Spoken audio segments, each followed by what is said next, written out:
Civic ভলেন্টিয়ারকে লাঠি দিয়ে মারধরের অভিযোগ উঠল পুন্ডিবাড়ি থানার কর্তব্যরত মেজবাবু চন্দ্রনাথের বিরুদ্ধে। কাল রাতে কর্মরত অবস্থায় সিভিক ভলেন্টিয়ারকে মারধর করার অভিযোগে সামনে এনেছেন সন্তোষ দাস নামে একজন সিভিক ভলেন্টিয়ার। তাকে মিথ্যে অভিযোগ দিয়ে মারধর করা হয়েছে। এই বিষয়ে সন্তোষ দাস আরও জানান, কাল রাতে কোনো দোষ ছাড়াই পুন্ডিবাড়ি থানার মেজবাবু সহ দুজন আধিকারিক মিলে আমাকে মারধর করে এবং পুন্ডিবাড়ি সরকারি হাসপাতালে নিয়ে গিয়ে তারা ডাক্তারকে দিয়ে ভুয়ো রিপোর্ট তৈরি করে। আমি নাকি নেশাগ্রস্ত অবস্থায় ছিলাম। আমার উপর হওয়া অত্যাচারের প্রতিবাদ জানাতে আজ আমার পুন্ডিবাড়ি থানার সামনের সঠিক বিচারে বসেছি। সমস্ত আধিকারিকের কাছে লিখিত অভিযোগও করবেন বলে এদিন জানান অভিযোগকারীরা। অবশ্যই করব,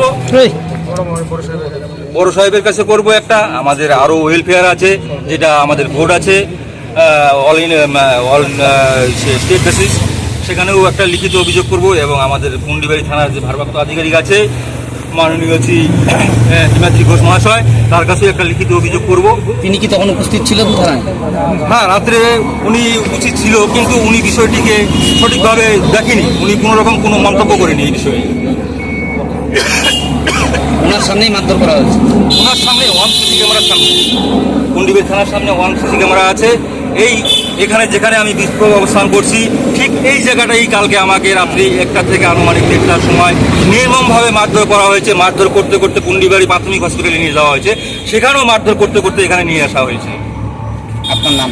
আমার নাম সন্তোষ দাস, আমার সিভিক নাম্বার 916, পুন্ডিবাড়ি থানার কর্তব্য অবস্থায় আছে। আমি 2014-তে জয়েন করেছি, প্রায় 10 বছর হয়ে গেল।